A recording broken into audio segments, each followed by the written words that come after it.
Welcome to NucleCast, the official podcast of the NY Deterrence Center. Our host is Dr. Adam Lowther, co-founder and vice president for research at the National Institute for Deterrence Studies. The NY Deterrence Center is a 501c3 organization ensuring a broader understanding of the nation's strategic nuclear deterrence and its ongoing modernization. Thank you for listening and welcome to the show. The views of the host and the guests are their own. Welcome back to another exciting episode of NucleCast. Of course, I'm your host, Adam Lowther. Now, I may sound a little rough today, and if I do, it's because I'm terribly hoarse from the Super Bowl that was last night. Like many Kansas City folks, I was outside yelling and screaming while the fireworks were going off after the game.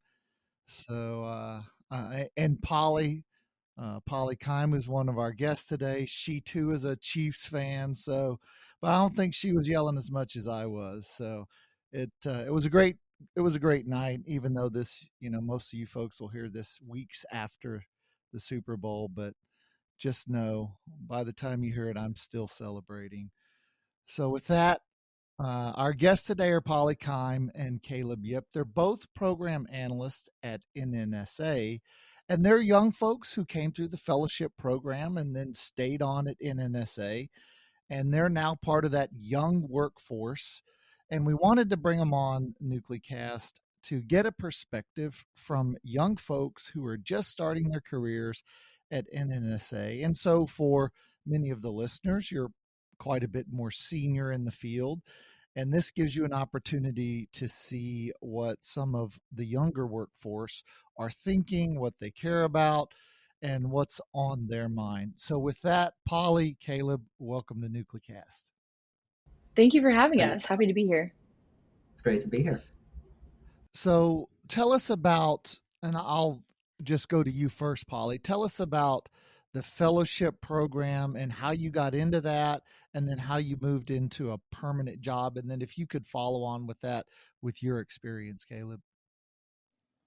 Absolutely. So when I was in grad school at the University of Virginia, I had this professor, Brad Carson, who was a very well-respected leader in the national security space. And one of the classes that I took with him, we had the opportunity to do a project for the DoD. And at the end, as we were presenting our findings at the Pentagon, that's when I really realized that I wanted to dedicate my life to public service. And so when I found out about the NNSA Graduate Fellowship, I was like, oh, here's the perfect opportunity. And so I ended up applying. And last year, I was in the Office of Domestic Uranium Enrichment. So that is where I had the opportunity to be a part of the reestablishment of a reliable and economic supply of low-enriched uranium for tritium production. And that is where I got to learn all about defense programs and NNSA. And so that was a really fantastic experience. And at the end of my fellowship, they passed out our federal resumes, and the Office of Production Operations, they pulled me up for an interview. And I remember talking to my former supervisor about whether or not to accept the role. And this was around the same time that there was a retirement ceremony going on. And at the retirement ceremony, there was a cake of everywhere that this man had been for work. And also everyone was talking about the impact that they had had on his career and on their careers and the way that he had shaped the nuclear security enterprise. And I remember talking to my supervisor saying, I want that. And so he was like, well, then I think you should accept this federal offer.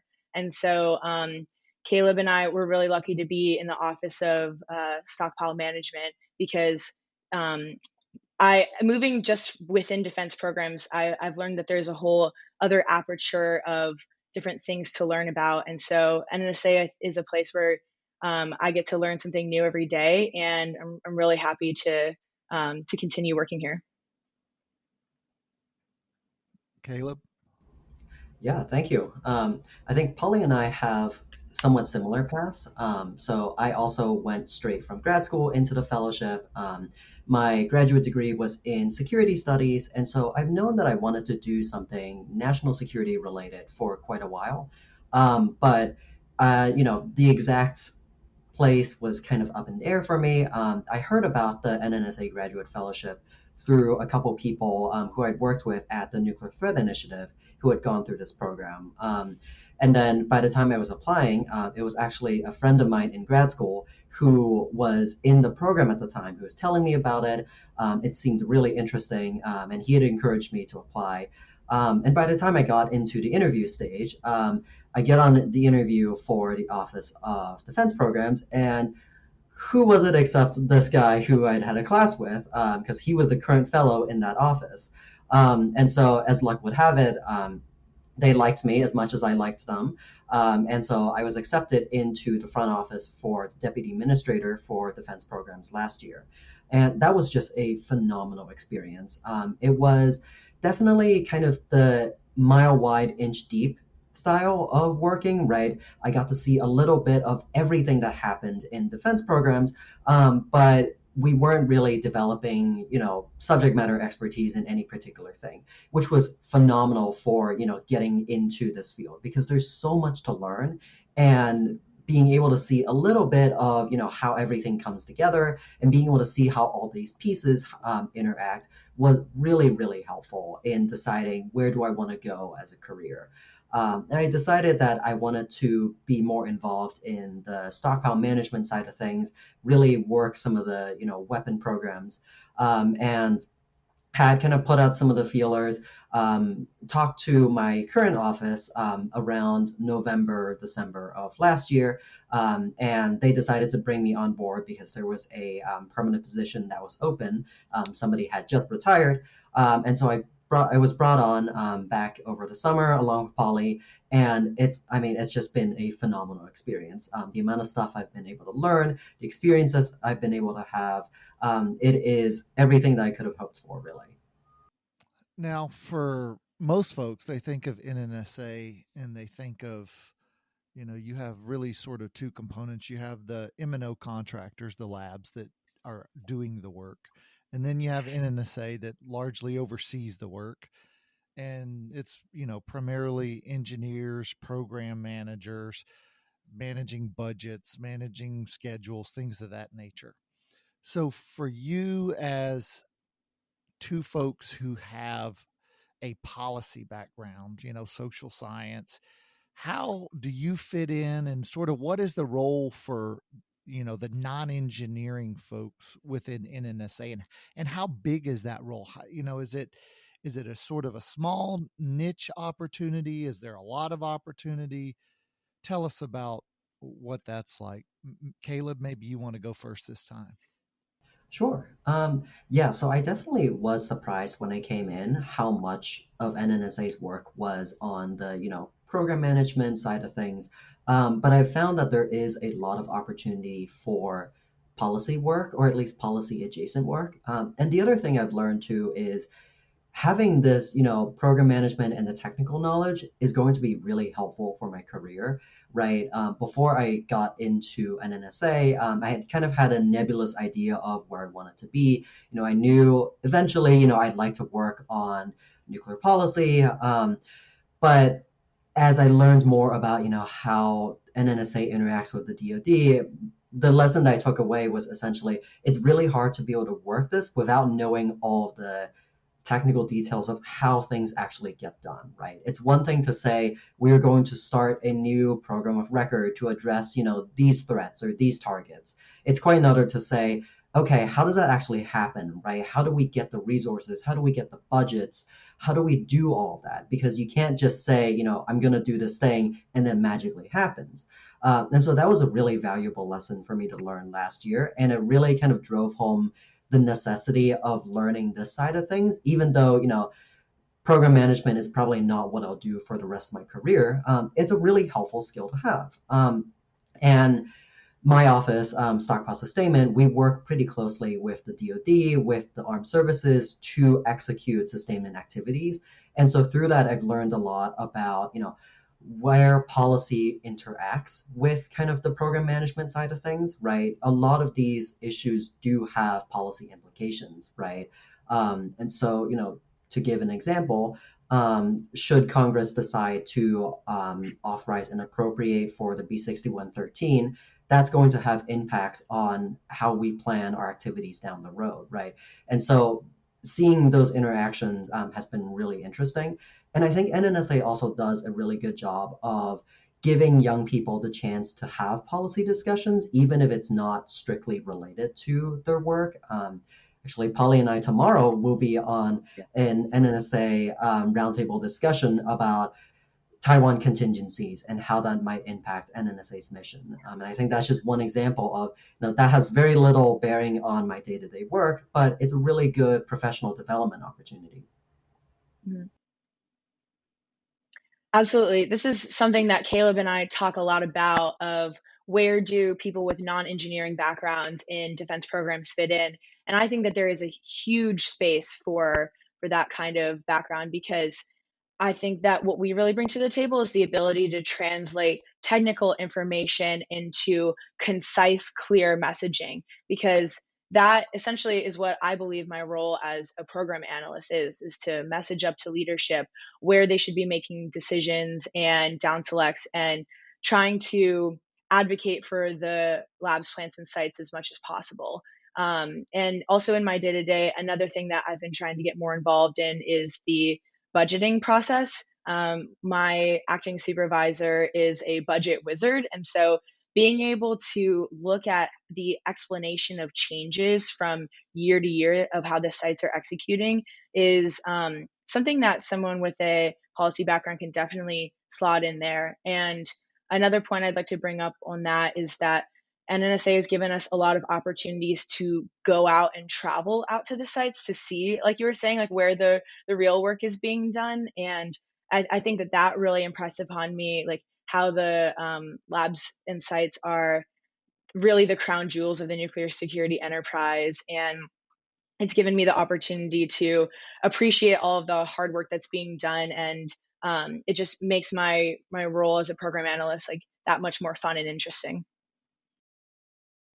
Now, let me ask you, when you came into NNSA, both in your fellowship and now in your job, what has, in many ways, what have your thinking, your sort of your thought patterns, your what you thought was real versus what you now think is real, have you sort of fundamentally changed your views or the way you think about things?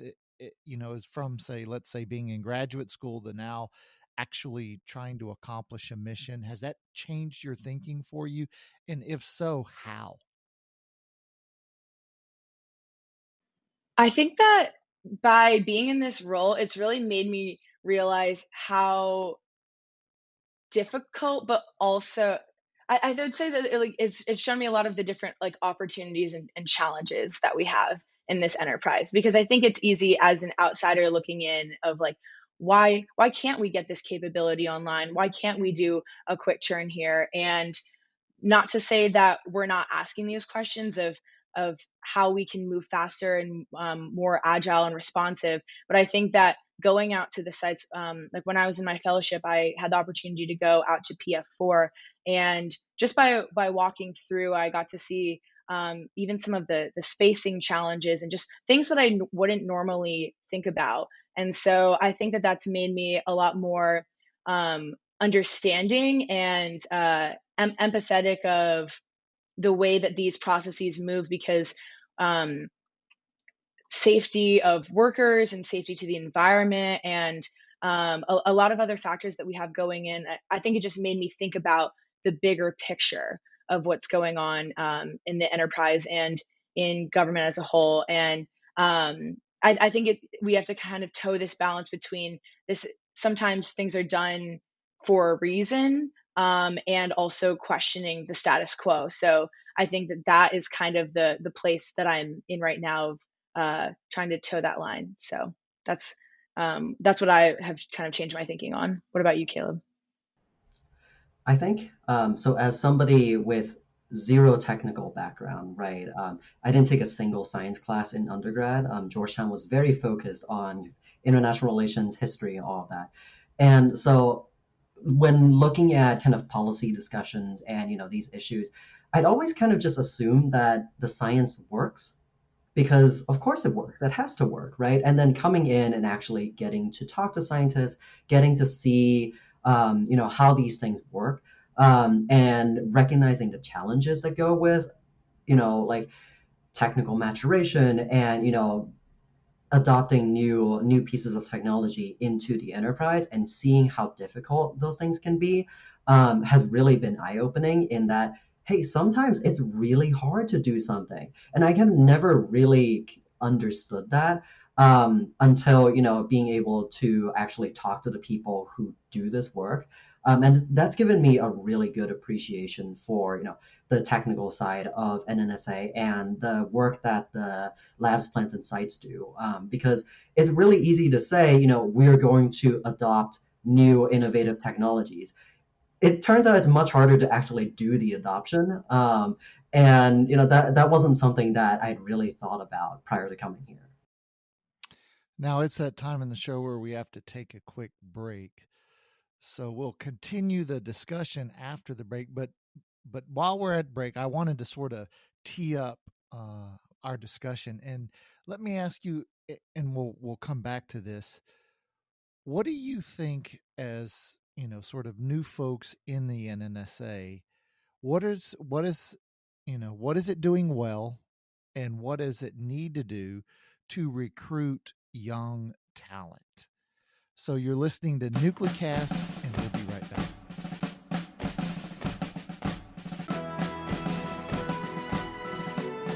This episode of NucleCast is brought to you by the ANWA Deterrence Center, whose mission is to educate Americans about the nuclear enterprise and strategic deterrence.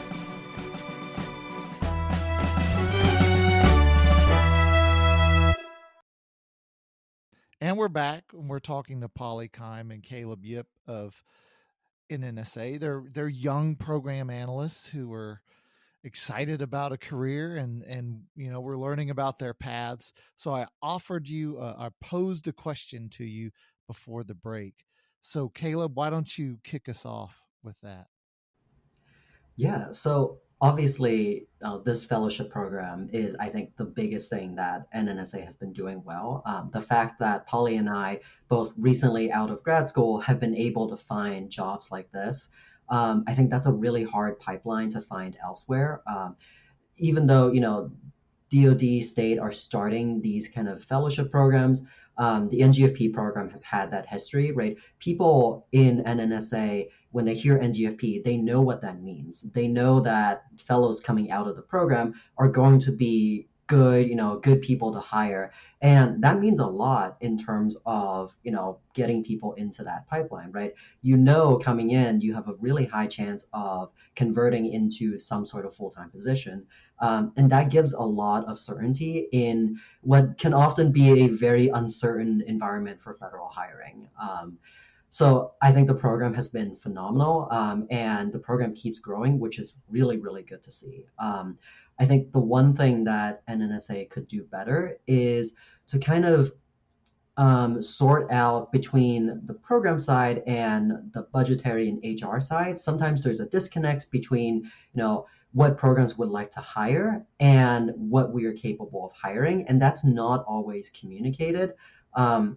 So for us last year, there was a cap on EN positions, which we'd been told, they were working through it, but it made it harder for hiring managers to figure out, okay, I'd like to hire this person. Can I actually do that? And some of it is outside of NNSA's control, but I think it also is one of those things where with more attention, especially senior leadership attention, that's one of those things that could smoothen the process. So I'm going to name two things that I think NSA is making good progress on, but could continue to do so. So one would be mission connectivity, and two would be showcasing the different career opportunities across the nuclear security enterprise. So one on mission connectivity, when I was in the fellowship, as I mentioned, got to go out and do different trainings, and one of them was at Sandia National Labs. And this was a really great course because it was a Weapons 101 training. But I remember that there were some people there that had worked there for several years. And this was the first time that anyone had sort of had a deterrence 101, weapons 101 conversation with them. And so I think that we have such a cool mission, and the way that we can actually get people to feel connected to that is through these different trainings and opportunities, especially right off the bat, because I was lucky to have that pretty immediately when I joined. So I think we have definitely made a lot of progress there, but we can continue to do work in that area. And then the other one, in terms of showing different career opportunities across the nuclear security enterprise, something that I found exciting when I wanted to stay on afterwards was the ability to potentially move out to the sites to do a detail. There's different federal development opportunities that are just available to those who join the federal pipeline. And so I think that we have to highlight those as being the real main draw in getting people to stay on board. And that's been something that Caleb and I have been trying to do in different informal conversations that we've had with this year's fellowship class. And we also started a fellows brown bag where we've brought in different people who have been exciting and engaging speakers for us to talk to this year's fellowship class about the work that they are doing, and just showcase the different career paths and pipelines that you could do when you join this enterprise. Yeah, it's a good it's a good point you make. And I wonder, as you think about some of the, for the more senior leaders, they often talk about this idea that younger folks don't really want to work in classified spaces, give up their cell phones all day long, have to come into the office. So, some of these things that have changed over the last, generation. Are you finding that these concerns that folks have expressed, and whether it be in NNSA headquarters or working out at the site, at the various labs, are you finding that in fact is a concern? Is it something that bothers you, or do you guys just say, you just get used to it and it's no problem, and you sort of acculturate into NNSA and the system as it currently is? Or is it an impediment for younger workers, and they say, this is too different, we just don't want to do it? Mhm. I'll start on this one because I remember I was at it was an all-day classified meeting, and I was sitting next to someone who was kind of lamenting the fact where he was like, there are no young people who want to be in these classified meetings all day, and they just want to be on their phone all the time, which I just thought it was kind of ironic because he was sitting next to me and another one of my friends who is newer to the enterprise. And I think that there are a lot of people who are excited about who want to work in national security careers, and like Caleb and I, like that's not something that has deterred us from wanting to work in the NSE. And I think that we, I think it goes back to showing people what an exciting mission we're working on.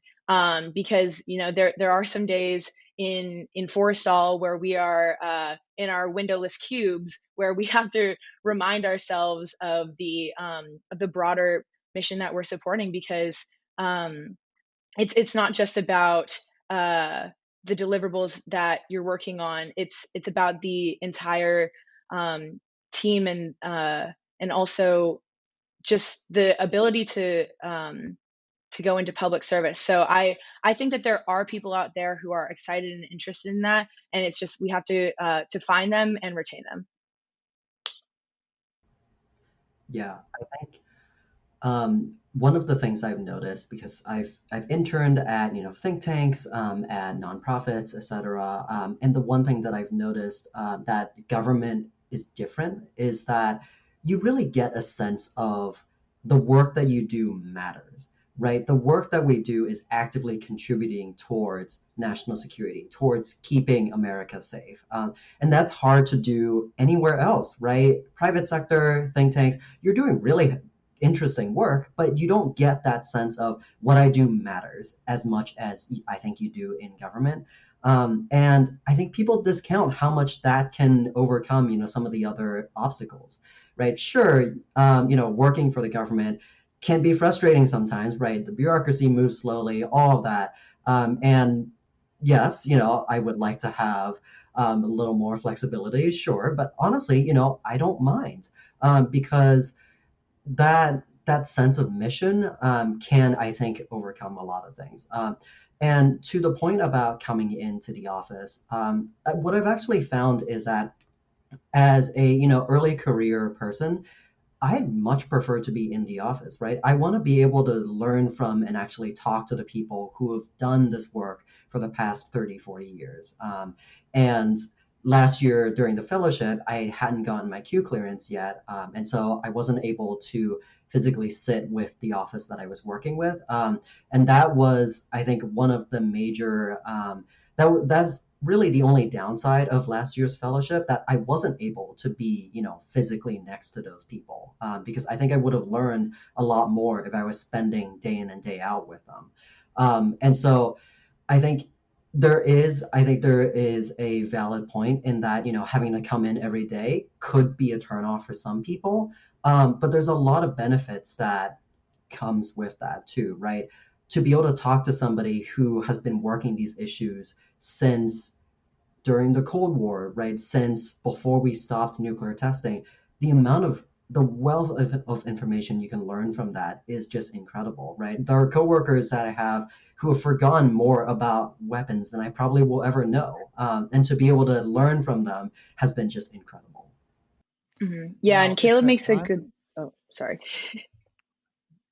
Go ahead, Oh, Paulina. I was just going to say, I think Caleb makes a good point there that the hallway conversations that we've had at NNSA have just been immensely helpful, because so many people have an incredible amount of historical knowledge, and everyone's been very open and willing to talk to us. And so I think that that's something that NNSA does really well, and should definitely encourage that going forward, that openness and willingness to talk to new people, because we really appreciate that.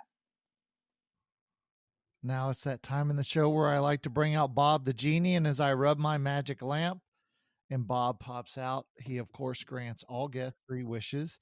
Now I'm gonna have you guys share those 3 wishes, but I want you to think about, if you've got 3 wishes that they have to stick to our topics of workforce development and NSA and how it operates and what it can do better. And so with that, how about Polly? Why don't you give us wish number 1? I would say wish number 1. Sorry, can I take a second to think about that? Okay, well I then can how go about first. you give us wish number 2, Caleb, and we'll come back to Polly. That sounds good. So in the recent strategic posture review report, one of the recommendations they had made was for NNSA's appropriations committee to move to the defense appropriations committee instead of where we currently are, which is energy, water, natural development. I think that would be my wish number 1, just because when you think about the budgetary cycle, right? A mentor of mine likes to say that NNSA, the fact that NNSA is on student HUD means that we are competing, nuclear weapons is competing against low flow toilets and solar panels, which doesn't make a lot of sense from a budgetary perspective. And it introduces some interesting quirks into the way that we get our budgets. Obviously, nobody's doing much with the budget with CRs right now, but I think it would help if we had appropriators who were more aware of kind of how nuclear weapons and defense overall, because I think you have members on HUD and SUD who want to get on HUD and SUD because they want to work energy development, not necessarily weapons. And I think it is harder to kind of talk to them about the importance of weapons programs and to make them understand why it is that we ask for so much money and what that money goes towards when they don't have either the necessarily interest or inclination to learn more, because what they're focused on might be the solar panel factory in their district, right? I think that disconnect, moving subcommittees would help with that. Yeah, that's actually a really good wish. So good job, Caleb. Polly? So my wish would be that everyone who's in the current NNSA Graduate Fellowship who wants to federalize and has been making a meaningful contribution to their office would have the federal billets to do so. When Caleb and I are talking to current fellows about federalizing, a lot of them really want to, and they want to join this workforce, but sometimes we just don't have the billets for it. And when we're talking about our experience, like Caleb and I worked really hard in the fellowship and, I think aligned ourselves to get this opportunity, but also we were really lucky that these offices happen to have positions and spaces for us. And so that's something that is, always going to be a struggle, is getting those federal positions. But I'm hoping that would be my wish, is that everyone who wants to stay could stay. Yeah, that's also a good wish. So we'll come back to you then, Caleb, for wish number 3. I would say my wish number 3 would be to be able to talk to some of the people who were early on in NNSA's history, some of the kind of luminaries that you hear about, because like I mentioned, right, there is that generational knowledge gap, right? For a good 10, 15 years, NNSA really didn't do any kind of LEPs, life extension programs, or anything like that, because the security environment was very different. And now that we're entering, a very challenging security environment, and NNSA is being given, all these new weapon programs, we now have a lot of work, but not necessarily the kind of experience and knowledge, just because a lot of the people who built, our current generation of weapons and systems have retired on. And quite a few of them are still around as kind of informal advisors, but the wealth of knowledge that has been lost just because for a while we didn't do any of this work. I'd love to be able to, bring them back, be able to have conversations with them and ask, how is it that, we used to be able to do this during the Cold War? What is it that we've lost? Because I think there's a lot that we could learn from them. Unfortunately, of course, it is that time where we have run out of it. So I wanted to thank you, Polly Keim and Caleb Yip, who are program analysts at NNSA and new in their careers. Wish you the best of luck in the years ahead. And thanks for joining us on NucleCast. Thanks so much for having us. And thanks to you, the listeners, and we will see you on the next episode. Well, it was great talking to Polly and Caleb. They did a great job for, a couple of young folks who have not necessarily done a lot of this podcasting and talking about the workforce. They did a great job.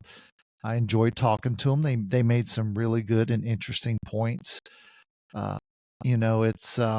It's always good to hear, from that newer part of the workforce, so that you understand sort of what's motivating them, and you can, center or recenter your efforts to recruit and retain talent. So thanks for listening. Hopefully you found it insightful as well.